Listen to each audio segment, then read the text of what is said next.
श्री स्वामी समर्थ. जय जय स्वामी समर्थ. येत्या 19 एप्रिलला आहे अक्षय तृतीया आणि अक्षय तृतीया या तिथीचं महत्त्व अक्षय आहे, अर्थात कधीही न संपणारं आहे. आणि म्हणूनच या तिथीच्या दिवशी तुम्हाला जर नवीन काम सुरू करायचं असेल तर तुम्ही करू शकता. नवीन खरेदी करायची असेल तर तीही करू शकता. तुम्हाला तुमच्या नवीन घरात प्रवेश करायचा असेल, त्याचबरोबर घरात एखादी पूजा करायची असेल, अशा कुठल्याही शुभ कार्यासाठी अक्षय तृतीया हा अत्यंत उत्तम दिवस मानला जातो. सगळ्यात महत्त्वाचा अक्षय तृतीया 3.5 मुहूर्तांपैकी एक दिवस असल्यामुळे या दिवशी कुठल्याही प्रकारचा मुहूर्त बघण्याची गरज नाही. पण महत्त्वाचा प्रश्न हा आहे की अक्षय तृतीया या तिथीचा लाभ आपण आपल्या कुटुंबाच्या कल्याणासाठी कशा प्रकारे करून घेऊ शकतो. तर सगळ्यात महत्त्वाचं, जर आपल्याला आर्थिक अडचणी असतील, जर आपल्याला काही आर्थिक समस्या असतील, आपलं उत्पन्न वाढवण्यासाठी काही उपाय करता येतात का, तर या दिवशी काय उपाय करायचे. त्याचबरोबर आपल्या कुटुंबात छोटी मुलं आहेत, आजारी व्यक्ती आहेत, त्यांचं आरोग्य चांगलं राहावं यासाठी या 3.5 मुहूर्तांपैकी अक्षय तृतीया आणि या दिवशी म्हणजेच अक्षय तृतीयाच्या दिवशी काही उपाय आहेत का, या सगळ्या संदर्भाची माहिती या व्हिडिओत मी तुमच्यासोबत शेअर करणार आहे. अगदी साधे सोपे उपाय आहे, परंतु तितकेच प्रभावी आहे. अगदी बघा, विश्वासाने श्रद्धेने करा. तर उपाय काय करायचे, कसे करायचे, याचीच माहिती या व्हिडिओत आपण जाणून घेणार आहोत. तर बघा, मराठी वर्षात विविध प्रकारचे सण, उत्सव, व्रत, वैकल्य आपण साजरे करत असतो. तर भारतीय संस्कृती आणि परंपरा यातील सण, उत्सव आणि व्रत ही केवळ धार्मिक किंवा सांस्कृतिक दृष्ट्या नाही, तर वैज्ञानिक आणि आरोग्याच्या दृष्टीनेही खूप महत्त्वाची मानली गेली आहे. तर 3.5 शुभ मुहूर्तांपैकी एक असलेल्या अक्षय तृतीयेचा दिवस हा खूप खास विशेष आहे. वैशाख शुद्ध तृतीयेला अक्षय तृतीया साजरी केली जाते. जी यंदा आलेली आहे ती म्हणजे बघा 19 तारखेला, 19 एप्रिलला अक्षय तृतीया आहे. अक्षय म्हणजेच कधीही कधीही क्षय न पावणारी. या दिवशी जप, होम, दान इत्यादी तुम्ही गोष्टी केल्यात तर त्याचं पुण्य हे अक्षय असतं, जे कधीही संपत नाही असं म्हटलं जातं. तर या तिथीला परशुराम तिथी असंही म्हणतात. या दिवशी अन्नपूर्णा मातेची जयंतीही असते, नरनारायण जयंती असते, परशुराम जयंती असते, त्याचबरोबर बसवेश्वर जयंती ती देखील असते. म्हणजेच या दिवशी बघा हा दिवस किती खास आहे यावरून तुमच्या लक्षात येईलच. तर या दिवशी लक्ष्मी मातेला प्रसन्न करण्यासाठी विशेष पूजन केलं जातं. भगवान श्रीकृष्ण अर्जुनाला सांगतात की या तिथीला केलेलं दान, हवन तसेच देव आणि पितर यांच्याप्रती केलेलं कार्य कधीही व्यर्थ जात नाही. अक्षय तृतीया या दिवशी दान केल्यानं भगवान विष्णूंची आणि माता लक्ष्मी देखील प्रसन्न होत असते. तसेच या दिवशी भगवान विष्णूंची आणि माता लक्ष्मीची पूजा केली जाते. या दिवशी पाण्याने भरलेला घडा दान करावा. तसेच बघा, उन्हासाठी छत्री किंवा पायात घातणारी जी चप्पल आहे ती गोरगरिबांना आवर्जून दान करावी असं म्हटलं जातं. सूर्य आणि सूर्यवंशातील भागीरथ राजाने या दिवशी पृथ्वीवर भागीरथी म्हणजेच गंगा आणली अशी ही कथा आहे. तर अक्षय तृतीयेला दान करावं असा जो संकेत आहे तो परंपरागत आपल्याकडे पाळला जातो. या दिवशी केलेल्या दानाचं महापुण्य सांगणाऱ्या ज्या कथा पुराणात वर्णन करण्यात आल्या आहेत, त्या माणसाच्या मनात दान करण्याची भावना निर्माण व्हावी, ती माणसाच्या मनात रुजावी या हेतूने सांगितलेली आहे.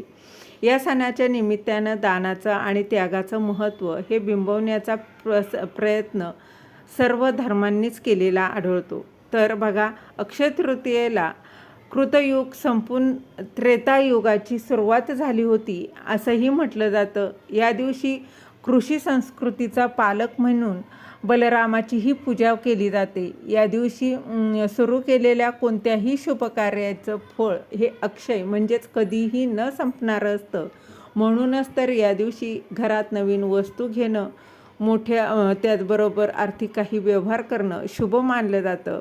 बघा, त्याचबरोबर सोनं, चांदी खरेदी केले जातं, प्लॉट खरेदी केले जातात. बघा, महर्षी व्यास यांनी महाभारत ग्रंथाची रचनासुद्धा याच दिवशी करायला सुरुवात केली अशी देखील आख्यायिका आहे. तर बघा, भविष्य पुराणामध्ये सुद्धा अक्षय तृतीयेचं बद्दल काहीतरी सांगितलं बरं का. ते काय आहे तर बघा, एक सदाचारीनी दानधर्म करणारा व्यापारी होता आणि दुर्दैवाने त्याचा पडता काळ सुरू झाला.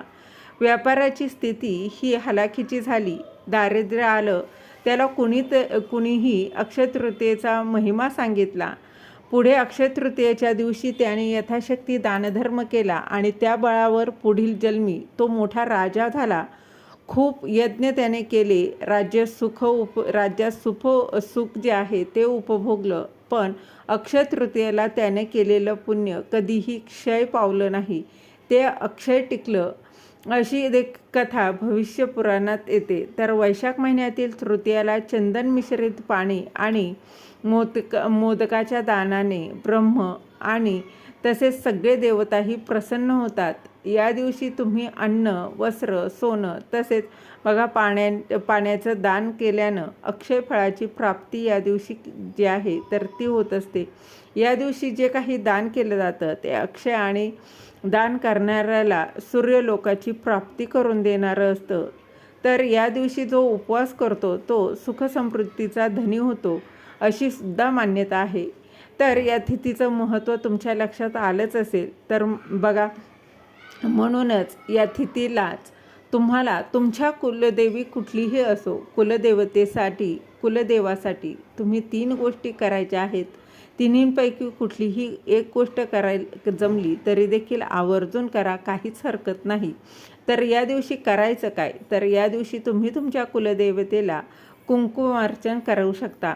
तर बघा, तुमची कुलदेवी कुठलीही असो, तुमच्या बघा तर त्याचा फोटो असेल, टाक असेल तर त्यावर कुंकुमार्चन सेवा आवर्जून करा. अतिशय महत्त्वाची मानली जाते. कुंकुमार्चनच्या पूजेने घरात सकारात्मकता येते, त्याचबरोबर घरामध्ये प्रसन्नता प्रसरते.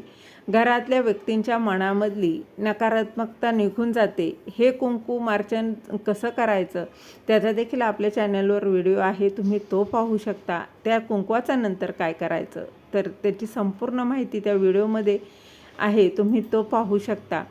तर बघा, तुमच्याकडं जर कुलदेवतेचा टाक नसेल, फोटो नसेल तर तुम्ही अन्नपूर्णा मातेचंही मूर्ती घेऊ शकता, त्यावर करू शकता. काहीच नसेल तर तुम्ही अगदी सुपारी तिचं कुलदेवीचं स्वरूप मानून त्यावरही तुम्ही कुंकुमार्चन सेवा करू शकता, काहीच हरकत नाही.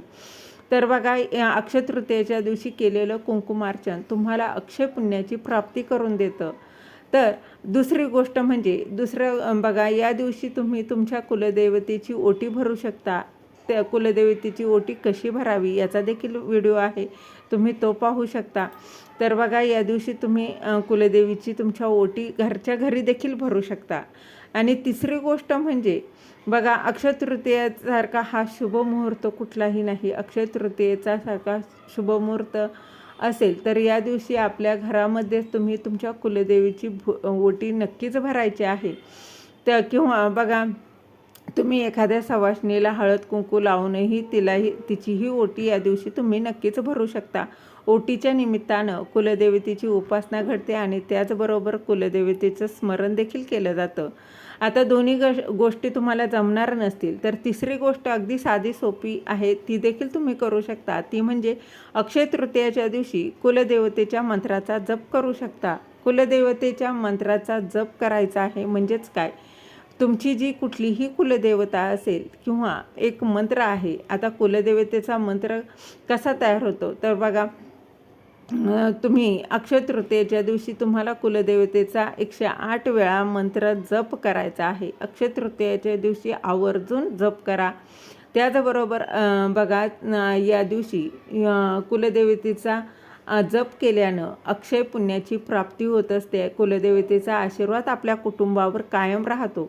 तेव्हा या तीनही गोष्टींपैकी कुठलीही एक गोष्ट जरी तुम्ही केली तरीही चालणार आहे. कुलदेवतेचा आशीर्वाद तुमच्या घरावर, तुमच्या कुटुंबावर हा अखंड राहणार आहे. तर या अक्षय तृतीयेला कृतयुग संपून त्रेतायुगाची सुरुवात झाली होती असं म्हटलं जातं आणि याच दिवशी कृषी संस्कृतीचा पालक म्हणून बलरामाची पूजा देखील होते. या दिवशी सुरू केलेल्या कोणत्याही शुभकार्याचं फळ हे अक्षय म्हणजेच कधीही न संपणारं असतं. 3.5 मुहूर्तांपैकी एक हा दिवस मानला जातो. म्हणून या दिवशी तुम्हाला नक्कीच या बघा 3 ज्या काही मी सेवा सांगितल्या आहे, उपाय आहेत, ते आवर्जून करायचे आहे. जी जमेल ती नक्कीच करा आणि कृपा आशीर्वाद मिळवून घ्या. झालेली सेवा महाराजांच्या चरणी रुजू करते. धन्यवाद.